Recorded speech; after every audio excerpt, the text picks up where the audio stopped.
Lotus reality and agro farming వారు premium farm land projects మన పొలం ఫేజ్ 1, 2 మరియు 3 కంప్లీట్ చేసుకొని మన పొలం phase 4 Wasar village at Narayana Khed లో ఆగస్టు 15 ఇండిపెండెన్స్ డే రోజు గ్రాండ్ లాంచ్ చేయడం జరుగుతోంది. లాంచింగ్ మరియు ఇండిపెండెన్స్ డే సందర్భంగా 5 గుంటాస్ ల్యాండ్ అవుట్ రేట్ లో బుక్ చేసుకున్న వారికి 1,50,000 రూపాయల డిస్కౌంట్ తో పాటు 2 గ్రాముల గోల్డ్ ఫ్రీగా ఇస్తున్నారు. పూర్తి వివరాలకు సంప్రదించండి. ఓం శ్రీ మహాగణాధిపతియే నమః. ఓం శ్రీ మాత్రే నమః. ఇప్పుడు మనకి ఆశ్వేజ మాసం స్టార్ట్ అవుతోంది. గణపతి నవరాత్రులు పూర్తయినాయి. నెక్స్ట్ అక్టోబర్ నెలలో అక్టోబర్ 3వ తారీఖు నుంచి ఆశ్వేజ మాసం మొదలవుతుంది. అశ్విని నక్షత్రం పౌర్ణమి రోజు ఉన్న మాసం ఆశ్వేజ మాసంగా పిలుస్తాము. ఆశ్వేజ మాసంలో చాలా చాలా ముఖ్యమైన పండుగలు ఏంటంటే దేవి నవరాత్రులు. గణపతి నవరాత్రులు కంప్లీట్ అయినాయి. ఇప్పుడు దేవి నవరాత్రులు 9 రోజులు మనం నవరాత్రులు చేసుకుంటాం. ఇది చాలా విశేషమైన పండుగని చెప్పవచ్చు.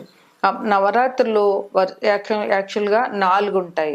1 శ్యామలా నవరాత్రులు, 2 వసంత నవరాత్రులు, 3 వారాహి నవరాత్రులు, 4వది దేవి నవరాత్రులు. ఇది విశేషంగా అన్ని రాష్ట్రాల వారు మ్యాక్సిమం చాలా వరకు చేసుకుంటారు. ఈ దేవి నవరాత్రుల ప్రాముఖ్యం చెప్పడం ఎవరి తరం కూడా కాదు. ఈ ఆశ్వేజం అక్టోబర్ నెలలో మనకి చాలా ముఖ్యమైన పండుగలు వచ్చాయి. అక్టోబర్ 2వ తారీఖుని గాంధీ జయంతి. ఆయన జాతిపిత, మన దేశానికి ఎంతో సేవ చేశారు. మన స్వాతంత్రం రావడానికి ముఖ్య కారకుడు గాంధీ మహాత్ముడు. ఆయన జయంతి అక్టోబర్ 2వ తారీఖుని మనం చేసుకుంటాము. అక్టోబర్ 3వ తారీఖు నుంచి 12వ తారీఖు వరకు దేవి నవరాత్రులు జరుపుకుంటాము. తర్వాత ముఖ్యమైన పండుగ అట్ల తద్ది 1. అట్ల తద్ది 19/10/2024 అట్ల తద్ది వచ్చింది. ఇది పెళ్లికాని అమ్మాయిలు చేస్తారు, పెళ్ళైన స్త్రీలు చేస్తారు. అట్ల తద్ది నోములు చాలా ముఖ్యంగా ఉంటాయి. పునిస్త్రీ తను ఉండడానికి పసుపు కుంకాలు కలకాలు నిలవాలి అని అంటే అట్ల తద్ది నోములు ఆడపిల్లలు చేసుకుంటారు. తరువాత నరక చతుర్దశి. అది 30/10/2024 నరక చతుర్దశి అయింది. ఆ రోజు తలస్నానం చేసి దీపాలు మొదలు పెడతారు. లక్ష్మీ పూజ ఆ రోజు సాయంత్రం లక్ష్మీ పూజ చేస్తారు విశేషంగా. మరుసటి రోజు 31/10/2024 దీపావళి. దీపావళి అంటే అందరికీ తెలిసిందే. పిల్లలకి పెద్దలకి అందరికీ కూడా చాలా ముఖ్యమైన పండుగ. అక్టోబర్ నెలలో వచ్చే ముఖ్యమైన పండుగలు ఇవి. ఈ ఆశ్వేజ మాసం అంటేనే అమ్మవారని చెప్పవచ్చు. ఈ ఆశ్వేజ మాసంలో ఈ అక్టోబర్ నెలలో మన 12 రాసులకి అంటే 12 రాసుల వారికి ఎలాగుంటుంది, 12 నవరాత్రుల్లో ఏ అమ్మవారిని ఏ రాశి వారు పూజించితే ఏం ఫలితాలు వస్తాయి అనేది నేను ఇప్పుడు చెప్పదలుచుకున్నాను. తదుపరి ధనుసు రాశి. ధనుసు రాశికి అధిపతి గురువు. ధనుసు రాశిలో మూల 4 పాదాలు, పూర్వాషాఢ 4 పాదాలు, ఉత్తరాషాఢ 1 పాదం ఉంటాయి. ఈ రాశి వారికి ఈ నెలలో ఈ మాసంలో మిశ్రమ ఫలితాలు ఉన్నాయి. అందువలనంటే ప్రేమ వ్యవహారాలు ఉన్న వారికి చాలా అవరోధాలు, మానసిక వ్యధ ఈ నెలలో ఈ రాశి వారికి కనిపిస్తుంది. అందువల్ల ప్రేమ వ్యవహారాలు ఉన్నవారు జాగ్రత్తగా ఉండాలి. తొందరపడి ఎటువంటి ఆలోచనలు, ఎటువంటి డెసిషన్స్ తీసుకోవద్దు. సహనమే దారి చూపిస్తుంది కనుక సంయమనం పాటించి సహనంగా ఉండవలసిన అవసరం ఈ ప్రేమ వ్యవహారాలు ఉన్న వాళ్ళకి ఉంది. చాలా జాగ్రత్తగా ఉండాలి. తొందరపడి ఎటువంటి నిర్ణయాలు తీసుకోవద్దు. ఆలోచనలు చాలా ఎక్కువగా ఉంటాయి. ఆలోచనను కంట్రోల్ చేసుకోలేని పరిస్థితి ఈ రాశి వారికి నెలలో కనిపిస్తుంది కనుక ఆలోచనల మీద నియంత్రణ అవసరం. దీన్ని మనం నియంత్రించాలి అని అంటే దైవ ప్రార్థన ఒక్కటే మార్గం. సాధ్యమైనంత వరకు దైవాన్ని ప్రార్థించుతూ నామజపం చేయడం లేదా ధ్యానం చేయడం చాలా అవసరం. ఉద్యోగస్తులకు కూడా కొంచెం కష్టకాలం అనే చెప్పొచ్చు. వర్క్ లోడ్ అయితేనే, లేదంటే పై అధికారుల మీద ఒత్తిడి అయితేనే, చాలా ఎక్కువగా ఉండే అవకాశం ఉంది. అందువల్ల సంయమనం పాటించి జాగ్రత్తగా ఉద్యోగంలో వచ్చేటటువంటి ఒడిదుడుకుల్ని జయించాలి ఈ రాశివారు ఈ మాసంలో. వ్యాపారస్తులకు కూడా కష్టం ఎక్కువ, లాభం తక్కువ ఉంటుంది. అందువల్ల వ్యాపారస్తులు జాగ్రత్తగా దేనిపై కొత్త పెట్టుబడులు పెట్టకుండా ఉన్న వాటిల్లోంచే ఎట్లా లాభాన్ని పొందాలి, ఎట్లా నష్టాన్ని తగ్గించుకోవాలి అని ఆలోచించి సంయమనంతో ముందుకు అడుగు వేయవలసి ఉంటుంది. ఈ రాశిలో వారికి ఆలోచనలు ఎక్కువ అని అనుకున్నాం కదా ఇందాక, అట్లాగే ఆలోచనలు ఎక్కువ ఉంటే ప్రశాంతత అనేది ఉండదు. ప్రశాంతత తక్కువైతే మానసిక చికాకులు ఉంటాయి.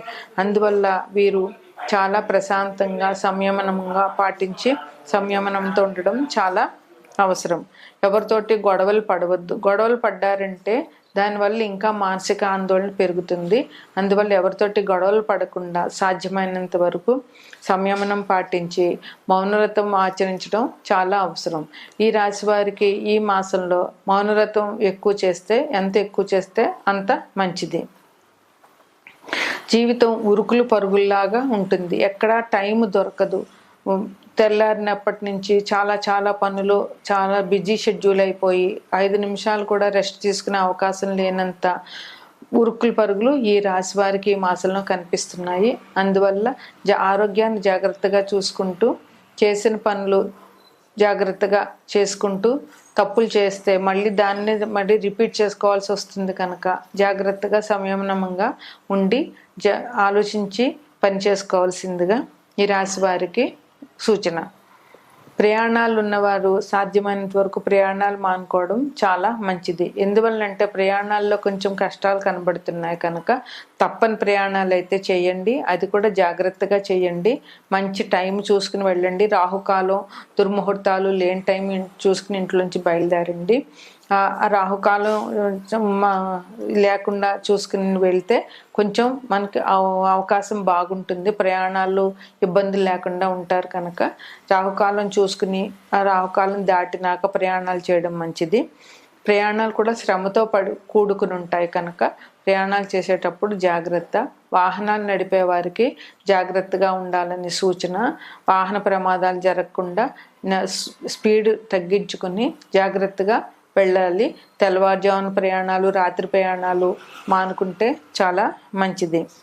పిల్లలకు కూడా చదువులో డిస్టర్బెన్స్ వచ్చే అవకాశం ఉంది. అందువల్ల పిల్లల్ని మీరు తల్లిదండ్రులు ప్రోత్సహించి వాళ్ళ డిస్టర్బెన్స్ని తగ్గించేలా చూడడం, వాళ్ళు డిస్టర్బ్ అవుతుంటే తల్లిదండ్రులు వాళ్ళని బుజ్జగించి వాళ్ళకి చెప్పడం చాలా అవసరం. పిల్లలకి తెలియదు, తల్లిదండ్రులే వాళ్ళని రక్షించాలి. ఇలాంటి సమస్యలు ఉంటే కనుక తల్లిదండ్రులు చెప్తే వాళ్ళకు కొంచెం ధైర్యం వస్తుంది కనుక వాళ్ళకి ధైర్యాన్ని ఇవ్వాల్సిన అవకాశం తల్లిదండ్రులకి ఈ మాసంలో చాలా ఎక్కువగా ఉంది. కొత్తగా పెళ్లి ప్రయత్నాలు చేసే వారికి ఈ నెలలో ఫలించే అవకాశాలు చాలా తక్కువ ఉన్నాయి. అందువల్ల ఈ మాసంలో పెళ్లి ప్రయత్నాలు అన్నవి తగ్గించుకొని ఉండవలసిన అవసరం చాలా ఉంది. ధనుసు రాశి వారికి గాయత్రీ దేవిని పూజించాలి. గురువు మంత్రతంత్రాలకి, పురోహితులు, విద్య, దైవారాధన ఇట్లాంటి వాటన్నిటికీ గురువు అధిపతి. అందువల్ల ఈ గాయత్రీదేవి వేదమాత. అందువల్ల గురువు ఈ రాశికి అధిపతి కనుక ఈ రాశి వారు గాయత్రీదేవిని నవరాత్రుల్లో వచ్చే గాయత్రీదేవి అవతారం రోజున గాయత్రీదేవిని పూజించి ఆమెకి దద్దోజనం లేదా క్షీరాన్నం, అన్నానికి సంబంధించిన మహానైవేద్యం పెట్టి అది 10 మందికి పంచడం వల్ల ఈ రాశి వారికి కొంతైనా వెసులుబాటు ఉండి వారి సమస్యలు తగ్గుతాయని ఆలోచించి ఆ పని చేయవలసిందిగా విన్నపం. దేవి నవరాత్రులు మనం ఓపిక ఉంటే 9 రోజులు నవరాత్రులు చేయొచ్చు. దానికి అఖండ దీపం పెట్టి, అఖండ దీపం అంటే మొదటి రోజు పాడ్యమి రోజు ఆశ్వేజ శుద్ధ పాడ్యం రోజు దీపం వెలిగించితే 10 రోజులు అంటే 9 నవరాత్రులు అయినాక 10వ రోజు విజయదశమి పూజ చేసి పూజను ముగించిన వరకు కూడా ఆ అఖండ దీపం వెలుగుతూనే ఉండాలి. ఈ అఖండ దీపం కూడా ఎవరి ఇంటి ఆనవాయితీని బట్టి వారు పెట్టుకుంటారు. 9 రోజులు చేయలేని వాళ్ళు మూలా నక్షత్రం నుంచి, మూలా నక్షత్రం అంటే సరస్వతీదేవి నక్షత్రం, ఆ రోజు నుంచి విద్యార్థులకి పుస్తకాలు పెట్టి తల్లిదండ్రులు విద్యార్థుల చేత నవరాత్రులు నవరాత్రులు అంటే మూలా నక్షత్రం నుంచి విజయదశమి వరకు పూజ చేయించితే పిల్లలకి విద్యాభ్యాసంలో ఎటువంటి అడ్డంకులు లేకుండా మంచిగా విద్యని పూర్తి చేయగలుగుతారని నమ్మకం. అందువల్ల మూలా నక్షత్రం నుంచి పూజ మొదలుపెట్టి ఆ 4 రోజులు చేసేవాళ్ళు కొందరుంటారు. ఇంకా అంత కూడా ఓపిక లేని వాళ్ళు 3 రోజులు, అష్టమి, దుర్గాష్టమి, మహానవమి, విజయదశమి, ఈ 3 రోజులైనా కనీసం అమ్మవారికి పూజ చేసి తీర్థప్రసాదాలు సమర్పించి పూజ చేయడం అన్నది మనకు వస్తున్న ఆనవాయితీ. ఈ నవరాత్రులు సాధ్యమైనంత వరకు అందరూ చేయాలి. ఈ నవరాత్రులు చాలా కఠినమైనవి, ఎందుకంటే అమ్మవారి కృప ఉండాలి. ఈ నవరాత్రులు చాలా జాగ్రత్తగా చేయాలి, చేయకపోతే కొంచెం ప్రాబ్లమ్స్ కూడా వస్తూ ఉంటాయి. అందువల్ల దేవి నవరాత్రులు తప్పకుండా చేసి అమ్మవారిని పూజించాలి. అమ్మవారు ఎవరు అంటే శక్తి స్వరూపిణి, అన్నిటికీ ఆమె మనకి ముఖ్యం. ఆమె దయ ఉంటే అన్నీ ఉన్నట్లే. అందువల్ల దేవి నవరాత్రులు సాధ్యమైనంత వరకు అందరూ చేయడం. ఒకవేళ ఇంట్లో చేయలేని వాళ్ళు ఇక్కడ గణపతిని ఎలాగ నిలబెడుతున్నామో పందిట్లో, అలాగ కొంతమంది పందిట్లో అమ్మవారిని నిలబెట్టి 9 రోజులు పూజ చేస్తారు, ఉదయము సాయంత్రము. అలాగ అక్కడికి వెళ్ళైనా సరే పూజ చేయించుకుంటే అందరికీ చాలా శుభం జరుగుతుంది. ఇప్పుడు మనం 12 రాశులకి అంటే 12 రాశులకి అక్టోబర్ నెలలో ఆశ్వీజ మాసంలో ఎటువంటి ఫలితాలు ఉంటాయి, ఏ రాశి వారు ఏ అమ్మవారు అవతారాన్ని పూజించాలి అనేది మనం చెప్పుకుందాం.